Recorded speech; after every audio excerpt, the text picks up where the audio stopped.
Bonsoir à tous, bienvenue, les titres de ce mardi 1er août. Saül, commune dont l'activité principale tourne autour du tourisme. Depuis le début de la grève à Air Guyane, plus de touristes dans le coin. L'activité économique est donc à l'arrêt. Rencontre avec des acteurs du secteur, très inquiets. Un service de santé mobile pour faciliter l'accès aux soins des plus précaires. La passe mobile se rend dans les quartiers afin de renforcer l'offre de soins de proximité, vous le verrez. Et puis Cheryl Malédon, basketteuse au sein du sport guyanais lors de la saison dernière, a été appelée par la Réunion pour faire partie de leur sélection pour les Jeux des îles de l'océan Indien. Elle est en pleine préparation, l'une de nos équipes l'a suivie. Retournons ce soir à Saül, commune située en plein centre de la Guyane avec environ 80 résidents permanents, des habitants dont l'activité principale tourne autour du tourisme. Mais depuis le début de la grève Air Guyane, plus de touristes. L'activité économique est donc à l'arrêt. Alexandra Silbert et Clotilde Séraphin-Georges ont rencontré des acteurs du secteur très inquiets. Regardez. Ces Carbet, Marie-Claude et Yvan Alinx les ont bâtis de leurs mains il y a 12 ans. Installés à Saül depuis près de 40 ans, ils vivent de la location saisonnière, des sorties forestières et des produits de leur ferme. C'est avec beaucoup d'émotion que Marie-Claude témoigne de la situation. Le village se meurt. Le village se meurt dans le sens où, comme l'activité touristique prend 98% de tout ce qui peut se passer ici,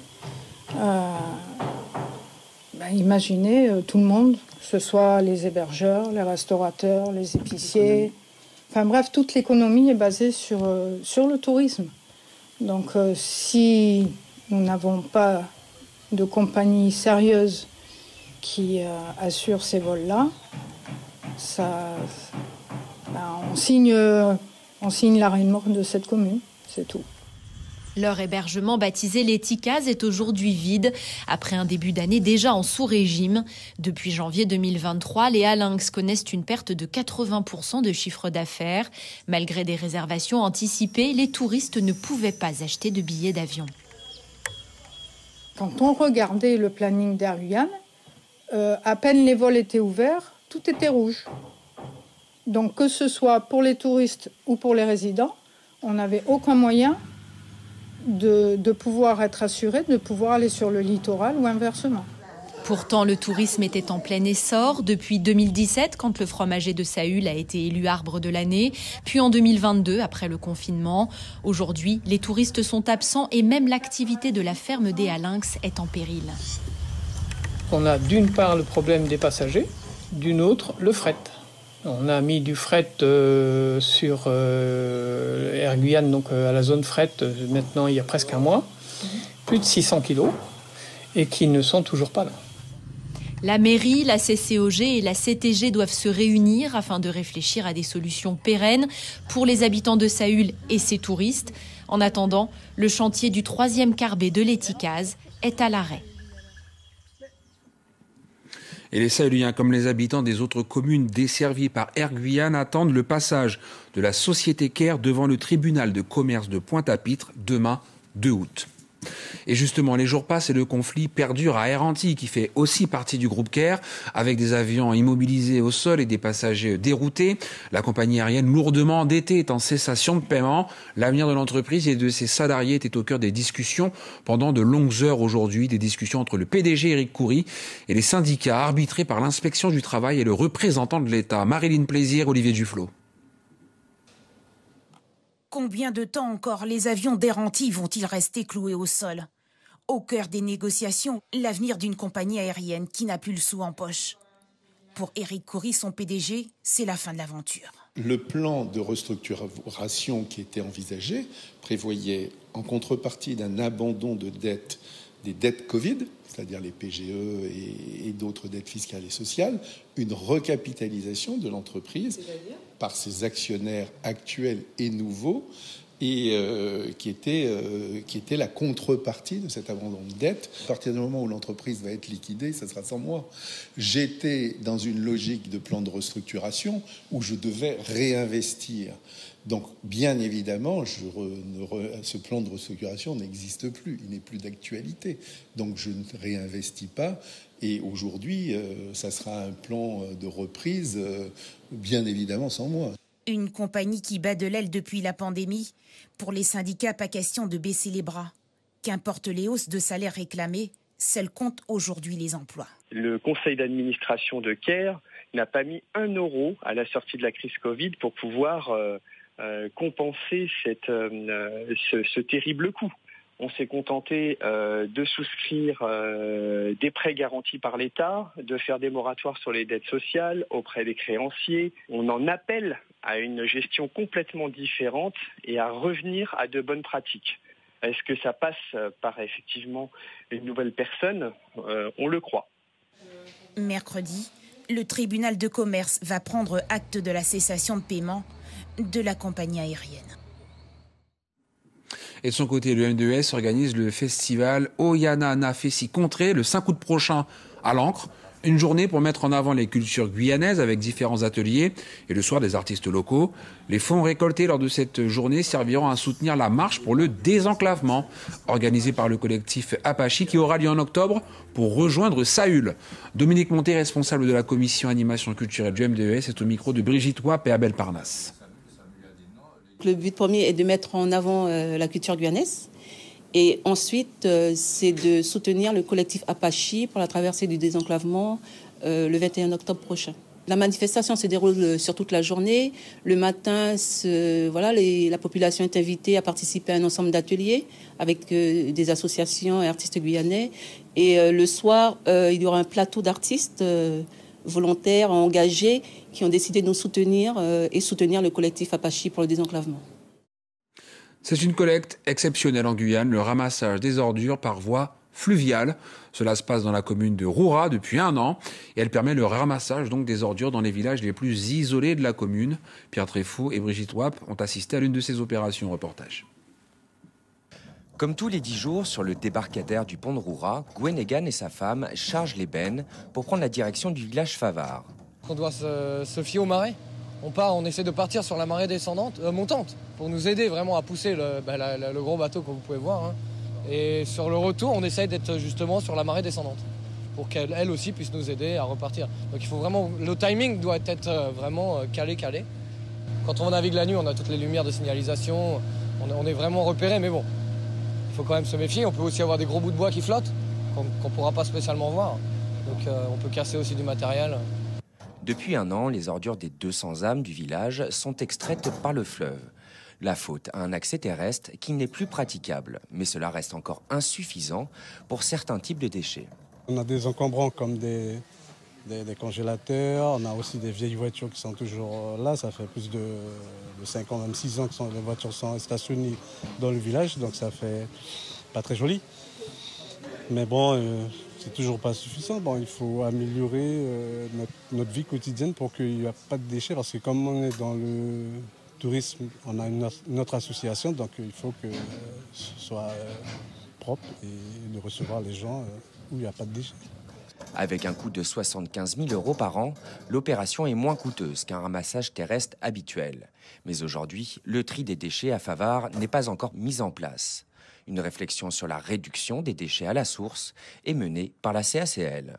Maintenant, on a mis en place une étude de caractérisation des déchets qui nous a permis de savoir quelle était la composition des déchets produits dans le village.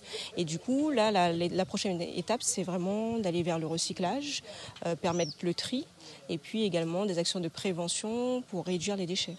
Ce sont 8 tonnes de déchets qui transitent chaque année par la barge de Gwenegan et sa femme.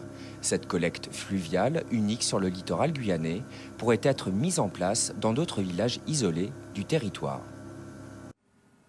Un service de santé mobile pour faciliter l'accès aux soins des plus précaires. On l'appelle PASS pour permanence d'accès aux soins de santé. Elle s'adresse aux personnes qui n'ont aucune couverture maladie ou qui sont en situation de précarité. La PASS mobile se rend dans les quartiers afin de renforcer l'offre de soins de proximité. Ingrid Saucé-Ismin et Éric Léon ont suivi une de ces équipes mobiles du CHOG à Saint-Laurent-du-Maroni. Quartier haïtien, route des Malgaches à Saint-Laurent-du-Maroni. Un village informel où vivent beaucoup de personnes en situation irrégulière et souvent coupées du monde médical. Pour les aider à bénéficier de soins, la PASS, la permanence d'accès aux soins de santé mobile du CHOG, s'est établie dans cette maison pour une matinée.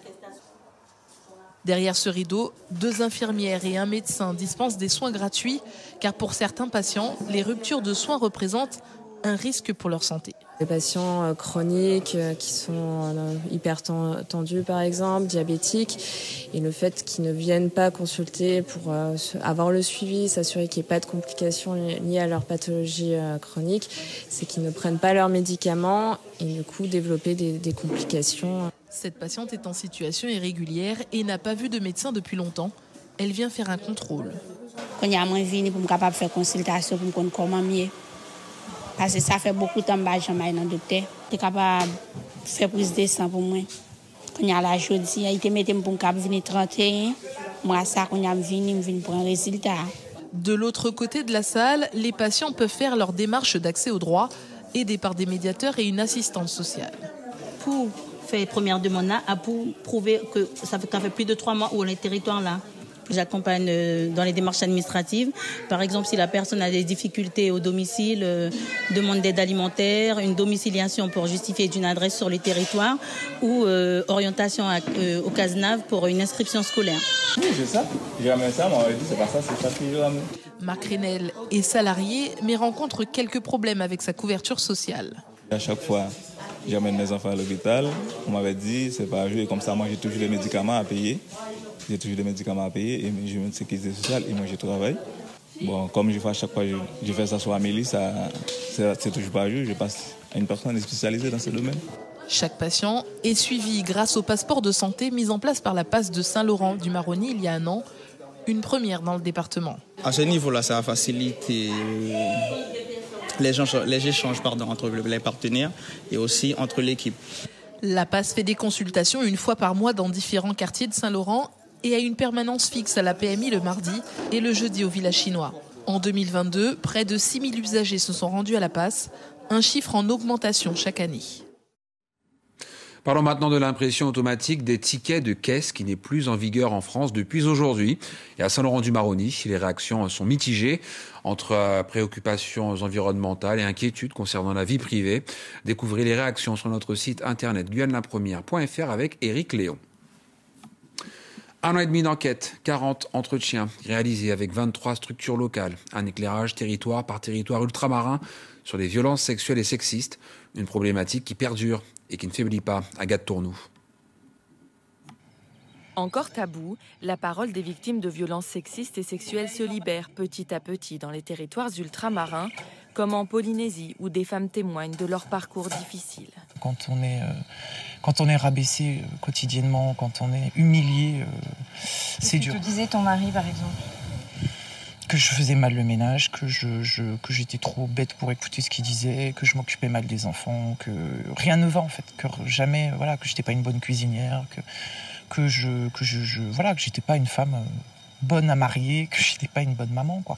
Alors au début ça va, et puis petit à petit non, ça va plus, et puis moi j'ai été éloignée de ma famille, de mes amis, donc quand tu es coupé de tout, c'est dur. Insularité, interconnaissance, poids culturel et religieux, isolement, les facteurs de risque sont nombreux pour les femmes ultramarines victimes de violences. Après un an d'enquête et d'entretien avec des acteurs locaux, l'association En Avant Tout publie un rapport montrant les ressemblances entre les Outre-mer.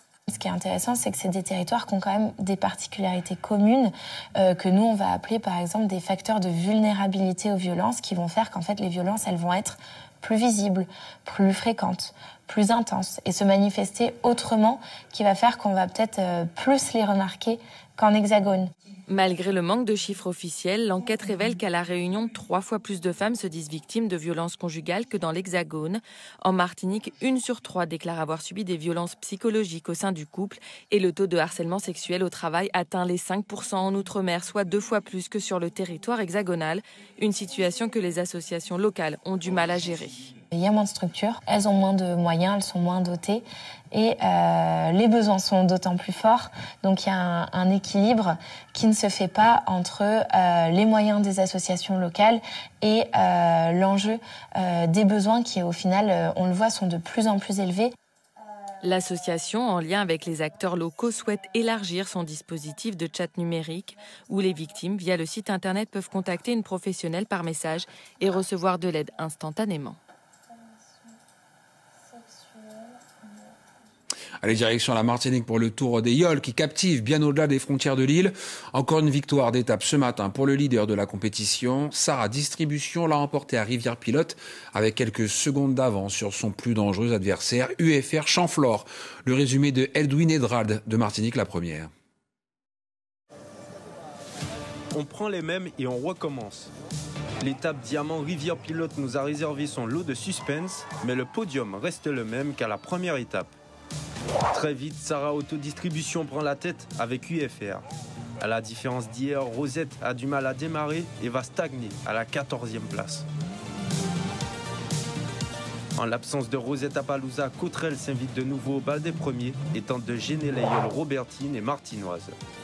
L'écart entre le peloton et les premiers est moins conséquent que sur la dernière étape. GFA s'invite même à la bataille pour le podium. Rosette, qui semblait perdu en début de course, entame une folle remontée. Ils vont même réussir à récupérer la 3e place juste après la dernière bouée, en dépit de Cottrell et GFA. La lutte pour la première place est déchaînée. UFR et Sarah Autodistribution se rendent coup pour coup. Duel dont Sarah ressort de nouveaux vainqueurs en s'imposant au finish. Au classement général, Sarah Autodistribution augmente très légèrement son avance sur UFR Champflore, désormais 2e. Rosette perd une place et se retrouve donc 3e au classement, mais reste dans la course pour le maillot rouge. Parlons football et de l'équipe de France féminine qui affronte le Panama demain dans le cadre de la Coupe du Monde disputée en Australie et en Nouvelle-Zélande. Première du groupe F avant ce match, les Bleus d'Hervé Renard peuvent encore se qualifier pour les 8e ou être éliminés dès les poules. On fait le point avec Martin Charmasson et Christian Favenec. À l'heure d'affronter le Panama demain, l'idée n'est pas de se relâcher, préviennent les joueuses d'Hervé Renard. Il faudra remporter cette rencontre pour terminer première du groupe F et pouvoir affronter en 8e de finale le 2e du groupe H, l'Allemagne, après sa défaite contre la Colombie en poule. L'Allemagne, 8 fois championne d'Europe, et finaliste du dernier Euro après une défaite 2-1 après prolongation contre l'Angleterre.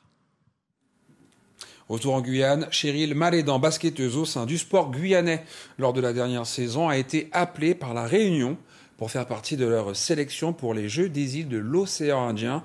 Ces Jeux auront lieu du 23 août au 3 septembre prochain à Madagascar. La basketteuse se prépare activement pour participer à ces Jeux. Brigitte Wap et Abel Parnasse l'ont suivi. Un entraînement intensif, surtout très cardio pour Cheryl Malédan. Elle se reposait après une saison 2022-2023 très chargée. Elle a remporté avec son équipe du sport guyanais le tournoi anti-Guyane et est allée en finale de la 3e division nationale. Mais l'appel de la Réunion a tout changé. Pour être éligible, il faut avoir évolué 1 an à la Réunion, ce qui est mon cas, et être française. Et ils m'ont appelée, sachant que je suis restée en bon terme avec eux et qu'ils m'ont vu évoluer lors des finales de National 3 de cette année.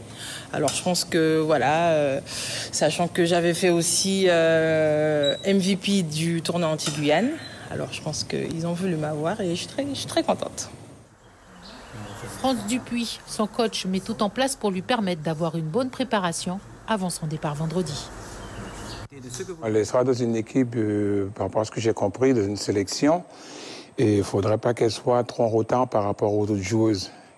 Alors bon, au niveau basket, bon, elle gère, ça c'est pas un problème. Mais moi, je suis là pour l'aider physiquement. Qu'elle puisse quand même prête physiquement, au niveau cardio, au niveau récupération aussi, au niveau condition physique. Et c'est pour ça que je la fais travailler avec ma technique à moi. La basketteuse voulait prendre une année plus reposante et quitter l'équipe du sport guyanais. Sa participation aux Jeux des îles avec la Réunion est un nouveau défi. C'est une consécration, c'est un aboutissement. Et je pense qu'il faut au moins vivre ça une fois dans sa vie. J'aurais jamais pensé, mais voilà, la Réunion m'offre cette chance. Donc voilà, je dois bien leur rendre l'appareil. Les frais de transport sont pris en charge par la Réunion, mais son budget ne lui permet pas de faire face à toutes les dépenses. Pour l'aider, sa famille a ouvert une cagnotte en ligne. Sélection méritée. Ainsi s'achève ce journal. Merci de votre attention. Retour de l'actualité demain en radio avec l'équipe des matinales. Quant à nous, on se retrouve dès 19h. Très belle soirée à tous sur La Première. L'info continue sur les réseaux sociaux et sur notre site internet lapremière.fr.